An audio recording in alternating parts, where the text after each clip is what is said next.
Welcome in to Outkick the show. I am your fearless leader, Clay Travis, breaking out. I should have worn this shirt beforehand. In honor of the ratings disaster of AM WokeCenter, I am rocking my WokeCenter t-shirt, which makes me the wokest person in the world, maybe the wokest person in all of sports media. These are available at Outkick.com for $20. Buy them and ensure that you too can be the wokest human being on earth. This is fantastic. Of course, a nice little satirical takeoff on the Sports Center logo with a nice dub C there. Nice WokeCenter across the chest. These shirts are phenomenal. They feel great. If you've ever bought an Outkick t-shirt, I actually splurge on the finest materials in the world for the Outkick t-shirts. And so I think you guys are going to like these. We sold a lot of them, but we should sell a lot more. And I am just now debuting the WokeCenter t-shirt. So this is fantastic. Thank you. I'm wearing my DBAP shirt right now, someone says. Well, that's good to hear. I hope all of you are having fantastic Wednesdays. I am Clay Travis. I am your fearless host here on Outkick the show. We come to you every single afternoon, right around 3 o'clock Eastern, maybe a little bit earlier, maybe a little bit later. Not the kind of guy to complain. Not the kind of guy who sits around and complains about his life, but I got to tell you this. Our nanny / personal assistant who works for me has been out of town for the past 2 weeks, and my world has come undone. She is phenomenal at what she does. I right now have got a 3-year-old downstairs that I'm in charge of. At any moment, he might show up and just come on the show. I put on Spider-Man for him. No idea if he's going to stay there or not. But I am, in addition to the 5 jobs that I have, in addition to the planning that I'm into for Outkick the weekend in Vegas, as if I didn't have enough already to do, in addition to writing my 300-page book that I've got to turn in by May 15th, my daily radio show, this, everything else associated with it. In addition to all of that, your boy is also now having to take care of his kids, which is just a different level entirely during the day. So we'll see. We'll see what happens with the 3-year-old, whether he is able to stay at Spider-Man or whether he comes up and joins me. Outkick the show, presented by, as always, by sportsbookreview.com. I tweeted out a link earlier. We're going to give you Masters picks tomorrow morning on the radio show, but you need to be ready to roll with Masters picks. And if you need the best information on where you can get Masters picks, all the latest data on baseball, hockey. I saw the Preds got screwed last night on a goal, non-goal situation. That's when I start paying attention to hockey. I think I'm going to go to the game Saturday night in Nashville and take the kids right in time for the playoffs to start. I pivot and pay attention to hockey and the NBA come April when the playoffs start. So we'll be talking more about that. But I want to remind you, Outkick the show presented by sportsbookreview.com. Go there. We're going to be doing an Outkick the weekend in Vegas. We are going to be doing an Outkick the weekend in Vegas.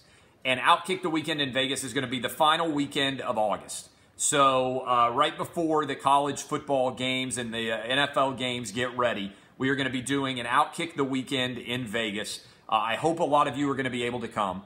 I hope a lot of you are going to be able to come and hang out for the weekend and get your bets in. If you want to get your bets in for futures bets, for first week games, whatever you want to do, there is much to get to. And I'll be giving you more details on that soon, but just know that I am working on trying to hammer out the particulars there.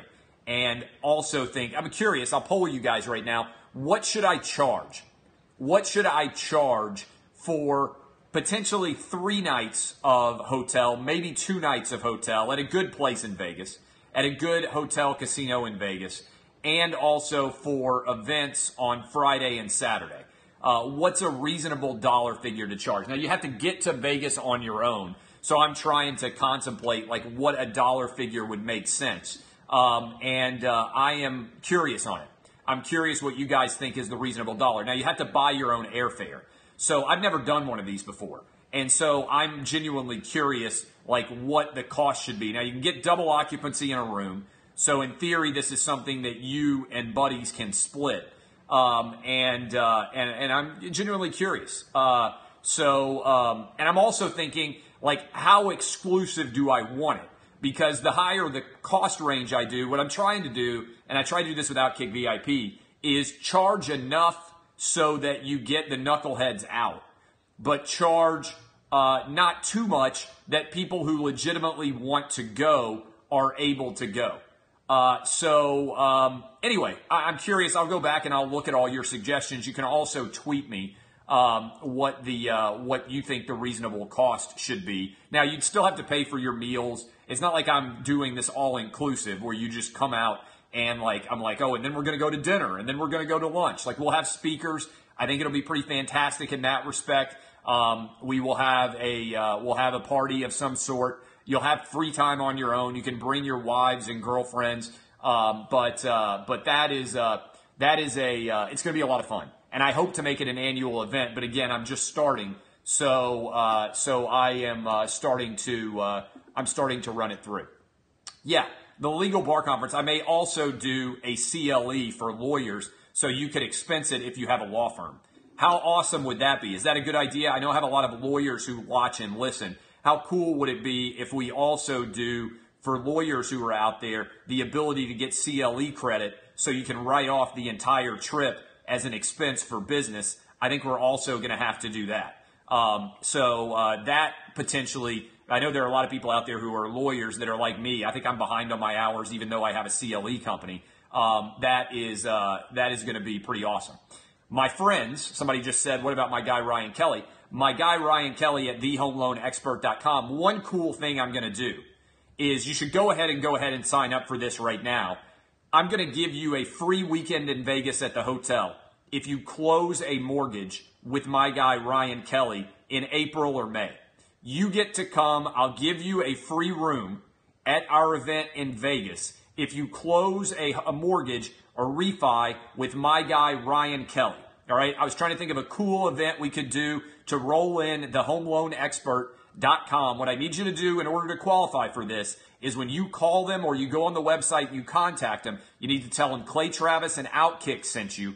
And if you close in April or May, that's 2 months, that's 60 days. If you close in April or May or get all your paperwork taken care of and everything else, I will give you a hotel room. Now, you want to get on this early because I'm not sure how popular that aspect of the deal is going to be, and I might have to cut it off.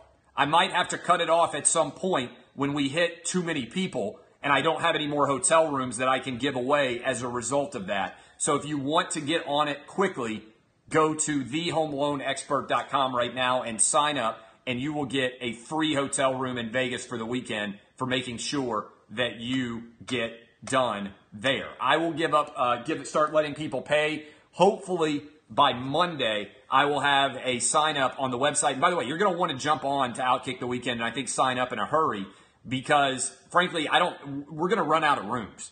Like, there are only so many rooms that I have been given that they have blocked off at this hotel. So you need to go ahead and block off those couple of days vacation, get set up now, and we will be able to have a pretty awesome time out in Vegas. Okay, let's get to the big events here. Let's get to the big events. Today's MLK's 50th anniversary of the anniversary. And I'm sure the 50th anniversary of the assassination. And I'm sure that some of you are watching right now in Memphis. I'm sure that some of you are watching in Memphis right now, which is where the balcony of the Lorraine Motel, where Martin Luther King Jr. was shot. I went to Martin Luther King Jr. High School for the Health Sciences and Engineering in Nashville, Tennessee. And I am a student of history, as many of you know. I am utterly fascinated. I am utterly fascinated by studying all history. And by the way, I have to block a guy. I think he's so stupid. If I see you and I think, my God, you seem like a dumb idiot, and I happen to glance over, I probably see 10% of the comments. If you are so dumb that I have to block you, then you're gone forever. All right? And if I see you and think, my God, you are dumb, you're just not adding anything to the comment section at all, you're gone. So, what is curious about this, I think, is I actually don't think there's been as much coverage as I anticipated of the 50th anniversary of the MLK assassination. And if you listen to the radio show, you know that I started off the day on my radio show giving you book tips. Here's book tips from me. I'm a huge reader. I try to have multiple books going at the same time. Hellhound on His Trail by a guy named Hampton Sides or Sides. I'm not sure how you pronounce his name. Sides. It's about the assassination of Martin Luther King by James Earl Ray and the chase to catch James Earl Ray, which will take you into the world of 1968 and show you how different 1968 actually is from 2018. And also, there's a magisterial work of history by a guy named Taylor Branch, the Parting the Waters trilogy. Taylor Branch. He's also written about the NCAA, Branch. If you want to know more about the civil rights movement and MLK and that entire period of our history, I can't recommend those 4 books anymore at all. I cannot tell you any more of 4 books that are more valuable to read. If you don't want to put in the time to read a trilogy, then it makes perfect sense to get out there and just read Hellhound on His Trail. Those are picks for me from books for making yourself more intelligent, for better understanding the world that we live in today. Okay?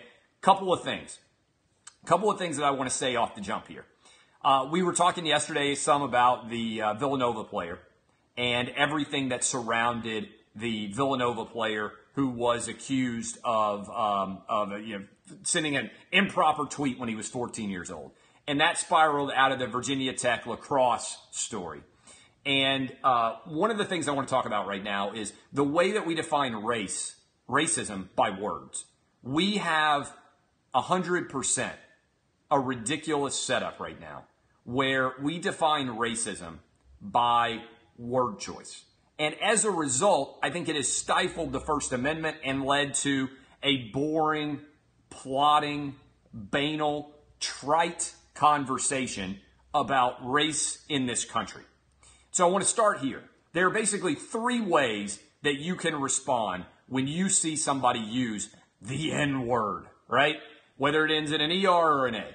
You can be of the opinion that only black people can use the N-word and that if white people do it, they are racist. That's almost exclusively the opinion of the mainstream media and certainly almost exclusively the opinion of the mainstream sports media. You can be of the opinion that nobody at all should use it, which I think is an intriguing concept, but is mostly advanced by older people, right? People who actually lived through the civil rights movement. Or you can be part of the younger crew that actually I embrace this perspective, which is that context matters and there aren't just scarlet letter words that automatically make you racist. Let me give you an example. Every single person, I bet, who watches or listens to this show will have at some point used the F word. We have the N word and we have the F word, right? If I say, fuck you, and I throw up a middle finger, contextually, you know exactly what that is. That is me expressing anger and displeasure with you and hating you and wanting to engage in a contentious relationship, right? If I say, wanna fuck, it means something entirely different. It means that I'd like to have sex with you. And you guys are smart enough to understand the difference between the two. If I say that something is fucking awesome, you understand that I am telling you that I love something. If I say that something is fucking disgusting, you understand that I hate something. That is all the F word. We understand what it means by context. And what has happened when I see the story with DiVincenzo from Villanova and the Virginia Tech women's lacrosse team is we've lost all ability in modern society to understand context. And so everything is lost when you don't contemplate or understand context in language. Okay, here's the truth. That's a big deal. And I think it's a good day to talk about this on the 50th anniversary. I said this yesterday, and I talked about it some on the morning show. Can you imagine? When I read the letter from the Virginia Tech NAACP, when I read the NAACP letter, I went back in time and thought about what I had read about the civil rights movement. And what's stunning to me is the degree to which the NAACP in 2018 is making the same arguments in some sense that the racist white people were in 1968. Now, I want you to follow me. I hinted at this yesterday, but I want you to follow me along in this argument, okay? I want you to follow me along in this argument. Can you imagine, okay, if you went back in time to 1968 and you went up to civil rights protesters and you said, and you told them what was going on in 2018. You told them that hip hop was so popular that 3 black men would become billionaires in this new musical industry called hip hop and rap. That, in fact, Puff Daddy, or whatever you want to call him now, Jay-Z and Dr. Dre would all become virtual billionaires off of this music. And that this music would become so popular, so incredibly popular, that white girls in the South at Virginia would love to sing along to it to pay homage to the artist who created it. And that would be considered racism. Because they were using a word that you knew as an entirely racist word that has now had an A added on to the end of it and means something else different entirely. Would the civil rights protesters have considered that to be an affront? Or, as I believe, would they have recognized that as exactly what they were marching for, to be included, to be a part of the national discourse, to be a part of the national conversation? The people who would have been upset in 1968 if they found out that a bunch of white girls in the South were singing along to a rapper who was a black dude would have been the people who wanted races separate. They would have been the white racists in the South.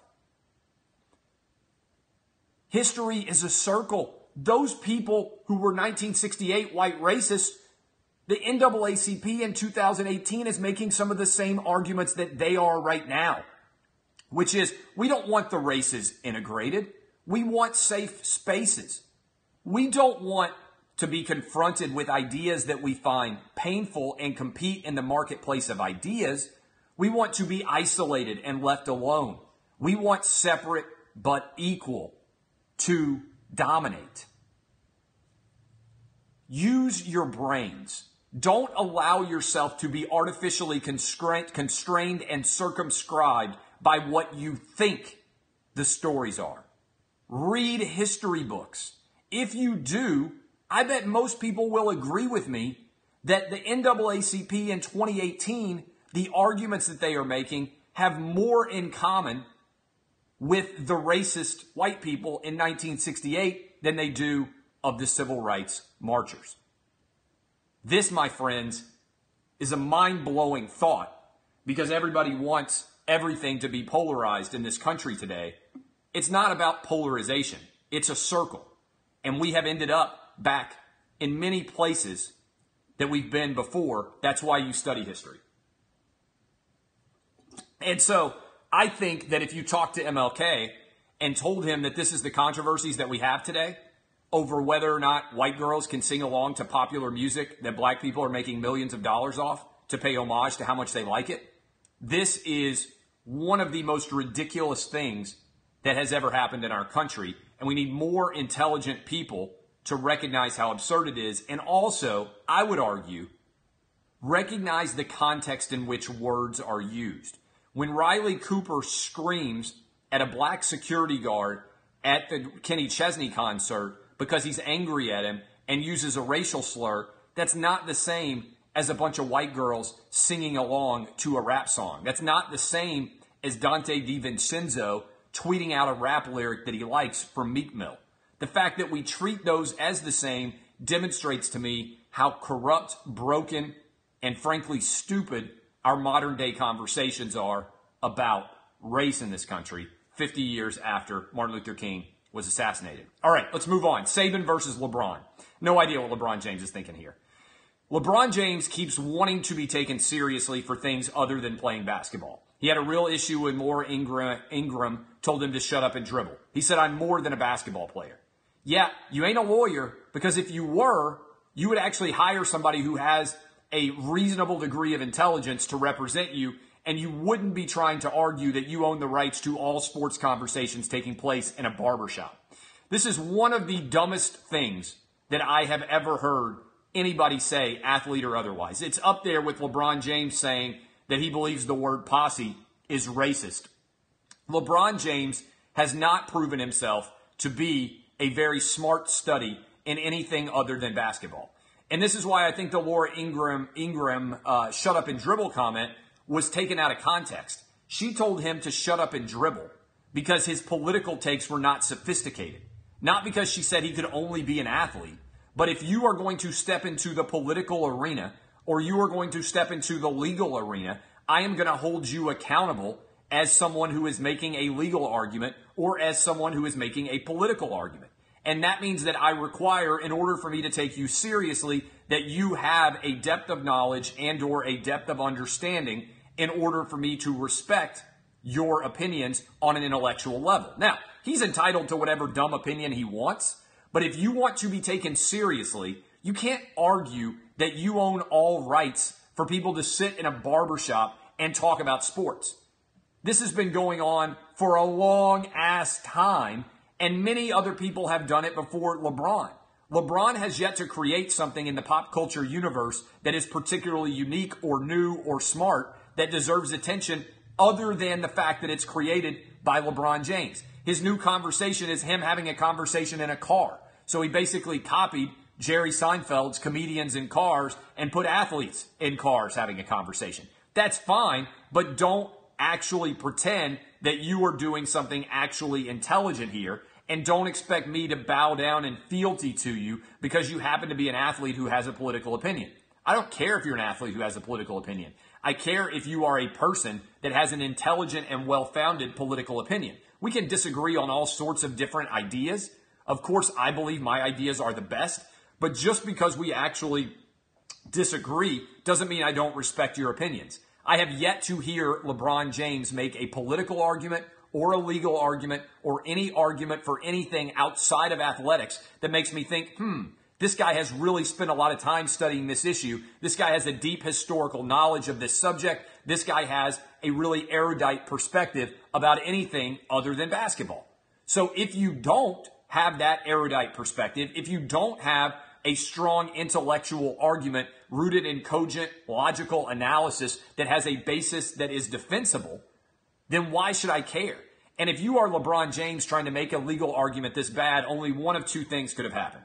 Either you hired the dumbest attorneys on the planet and they convinced you that your argument actually has legal merit, or, which I think is more likely, your lawyers told you that your argument had no legal merit and you made it anyway, which means that LeBron James is what every lawyer fears, an idiot for a client. The practice of law would be much better except for the clients. Nick Saban dunked on him, basically said, hey, we're not changing anything we're going to do. And he's right to say that. And I say it as somebody that Alabama just recently threatened to sue.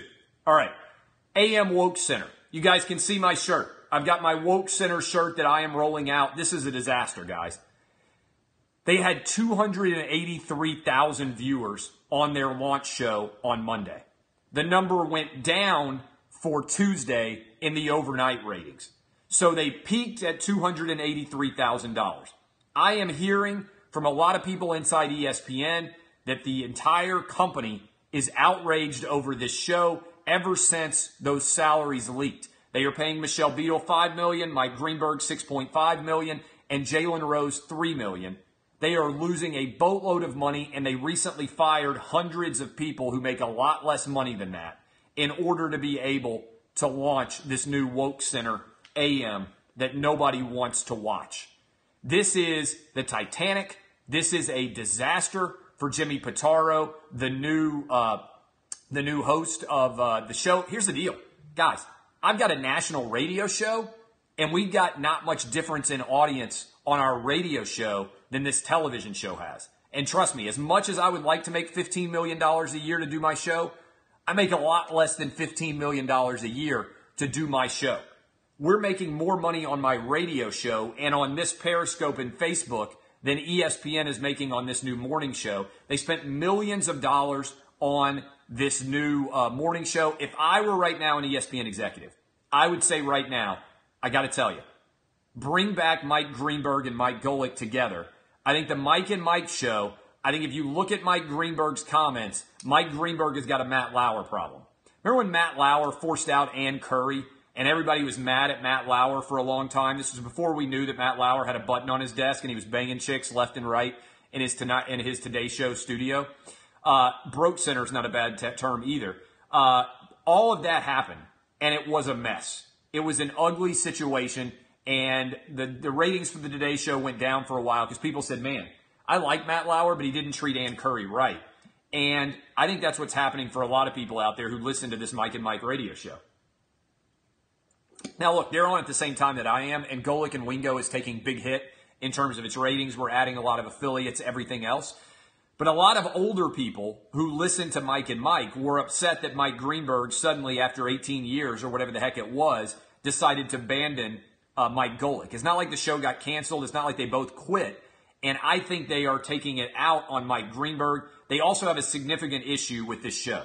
They have two hosts in Mike Greenberg and Michelle Beadle, and they have one guy who talks about basketball in Jalen Rose. That's a bad mix-up, all right? Michelle Beadle has made herself toxic by saying stuff like, shut up, don't talk, white people. You know, like all this ridiculous. She's turned into WokeCenter. And Mike Greenberg never has an opinion. He's so afraid of actually having an interesting opinion. Name me something that he said that is controversial in 20 years. That's fine, but it's like a Mickey Mouse show. Colin Cowherd said it's like very Disney, right? It's designed not to ever actually offend anybody. It's the exact opposite of me, right? You may like me, you may hate me, you may like what I say, you may hate what I say, but I give tons of opinions every single day. That's what people want. People don't want bland, milquetoast nothing. They want you to come on and tell them something smart, entertaining, something to make their day pass faster, something to make them smarter. And so, as a result, you may not like my opinion, but hopefully it at least makes you think and challenge your own opinions. Mike Greenberg's not funny either. So if you're not smart, maybe he's smart. If you're not funny and you're not opinionated and you're not that authentic, why would anybody ever watch that show? I think it's a bad, bad idea. I think if I were right now at ESPN, I would almost be willing to pull the plug on this thing, and I would just say, screw it. Let's put Mike and Mike back together. Let's put Trey Wingo on Monday Night Football. Let's do whatever we have to do with Michelle Beadle and Jalen Rose. We'll put them back on the NBA. We'll continue to pay them a lot of money. This show's a disaster. We spent tens of millions of dollars to lose tens of millions of dollars. Guys, when your ratings go down double digits when you launch a brand new show, that's trouble. Especially when the brand new show costs way more than the old show. It's a major mess. All right, RG3 has signed with the Ravens. RG3 to the Ravens. Now, I talked about this some last year.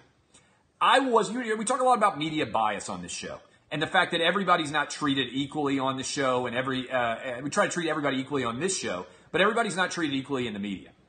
And I used Colin Kaepernick and RG3 as a great example of two quarterbacks who were free agents and the amount of attention that each got. Colin Kaepernick, conservatively, got 1,000 times the media coverage of RG3. Even though if you put their numbers side by side over their career, they're almost identical. We've talked about this on the show before. RG3 and Colin Kaepernick, career-wise, are almost identical, except RG3 is younger. I think RG3 is like 3 or 4 years younger. So if you were going to gamble on a quarterback, the fact that RG3 set out all year, despite the fact that he was available, and despite the fact that he was willing to play for a small amount of money, I think the reason why the Ravens signed RG3 over Colin Kaepernick, even though you won't hear this most other places, is because Colin Kaepernick called the Ravens owner, his girlfriend did, a slave master. And he called Ray Lewis a Uncle Tom. And the truth of the matter is this: if you owned a business, would you sign somebody who insulted you on social media? Would you sign somebody when the Ravens audience is abandoning that stadium in huge numbers? The Ravens had one of the biggest issues with fans abandoning the stadium. We had Diane Black on the show this morning. It's the first politician that I've heard. She's running for governor. She publicly announced on Outkick that she was giving up her Titans season tickets. I think RG3 is a better gamble than I do Colin Kaepernick. He's better for business. He is roughly equal in terms of his overall performance. He is younger. I think if you're trying to find a diamond in the rough, RG3 is more likely to be a diamond in the rough than Colin Kaepernick. And Colin Kaepernick doesn't want to get signed. because it's better for him to be the president of WokeCenter than it is to actually be an athlete playing somewhere in the NFL. All right, I love all of you. I am Clay Travis. Go buy your WokeCenter shirt. Stay tuned for updates on Outkick the weekend in Vegas. This has been Outkick the coverage. D-back, boys and girls. I'll see you tomorrow.